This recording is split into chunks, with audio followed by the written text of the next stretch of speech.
नमस्कार, मेरा नाम डॉक्टर देवेशीष चंद्र है। मैं एक joint replacement as well as joint preservation surgeon हूँ। जॉइंट रिप्लेसमेंट मतलब कि जोड़ों का प्रत्यारोपण जो करते हैं वो लोग, और जोड़ों के प्रत्यारोपण को रोकने की सर्जरीज भी हम लोग यहाँ पे फोर्टिस हॉस्पिटल में करते हैं। इसमें आर्थराइटिस हो जाता है, हाँ। तो क्या ये क्यूरेबल है? मतलब हमेशा के लिए ठीक हो सकता है? देखो, या दवाइयों पे ही? देखो आर्थराइटिस बहुत टाइप के होते हैं, जिसमें ऑस्टियो आर्थराइटिस एज रिलेटेड होता है। कभी कभी एजिंग जल्दी हो जाती है, उसके कारण भी आर्थराइटिस होता है।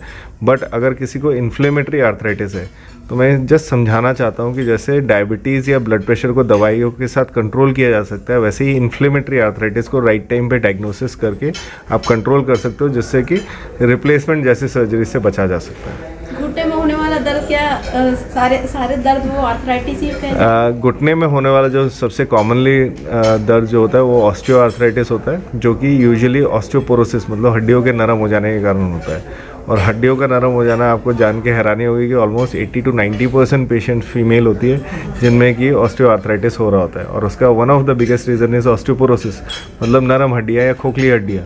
बट अनफॉर्चुनेटली उसके बारे में कोई बात ही नहीं करना चाहता, या हम बात भी करते हैं तो कोई सुनना नहीं चाहता। मतलब यूजुअली तो हम लोग फास्ट फूड पे ही जीते हैं, तो वैसे हमें क्या खान पान? मैं अगर फास्ट फूड से भी हटा के बात करूँ तो इंडियन डाइट जो है वो डाइट पुअर है प्रोटीन में। प्रोटीन एक बहुत इंपॉर्टेंट चीज़ है। हमारे खाने में कैल्शियम होता है, हम विटामिन डी अलग से ले लेते हैं, बट प्रोटीन बहुत कम होता है। प्रोटीन रिच डाइट अगर देखा जाए तो इंडियन वेजिटेरियन होते हैं 90%, और 10% जो नॉन वेजिटेरियन है वो भी प्रोटीन डेली नहीं इंटेक कर रहे होते हैं। तो प्रोटीन डाइट 1 ग्राम पर केजी बॉडी वेट के हिसाब से WHO गाइडलाइंस है कि इतना तो मिनिमम एक अंडर नरिश्ड आदमी को लेना चाहिए। ठीक है, तो 1 ग्राम प्रोटीन का मतलब है वेजिटेरियन के हिसाब से बहुत सिग्निफिकेंट डाइट है। तो अगर इतनी ये ले प्लस एक्सरसाइजेस करें तो लोगों की बोन्स स्ट्रांग रहेंगी, जॉइंट स्ट्रांग रहेंगी। विटामिन डी की टैबलेट्स ले लेते हैं, क्या ये सही है?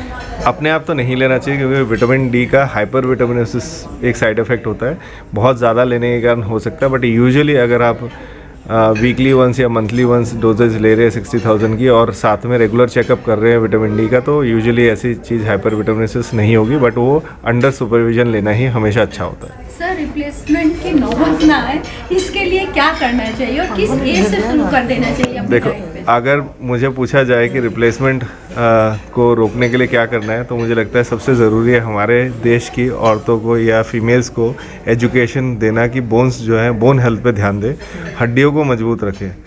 बट अनफॉर्चुनेटली आप देखोगे कि एक नॉर्मल, जो आपने पूछा कि कौन सी एज से होता है, मैं बताऊंगा जिस एज पे, उस पर आप सोचोगे कि ऐसा भी हो सकता है। जैसे जब बच्चे की डिलीवरी होती है उससे पहले प्रेग्नेंट लेडी हमेशा अच्छा खाना खाती है, सास भी उसे अच्छा खिलाती है, माँ भी उसे अच्छा खिलाती है, और वो विटामिन डी और कैल्शियम इंटेक और प्रोटीन इंटेक भी पूरा कर रही होती है। जैसे ही बच्चा बाहर आता है उसके बाद वो अपनी केयर करना छोड़ देती है। So the problem is from there, वहीं से शुरू होता है। और आजकल एक और होता है कि फीडिंग, कि 2-2 साल तक लेडीज़ फीड करा रही होती है बच्चे को, ताकि साइकोलॉजिकल कनेक्शन बेटर बने, बट बोन हेल्थ पे कोई ध्यान नहीं देता है। तो ये बहुत अनफॉर्चुनेट इंसिडेंट है। मुझे लगता है अगर हम फीमेल्स को, लेडीज़ को एजुकेट कर पाए तो डेफिनेटली ऑस्टियो आर्थराइटिस और ऑस्टियोपोरोसिस रिलेटेड चीज़ों को रोका जा सकता है। ठीक है सर।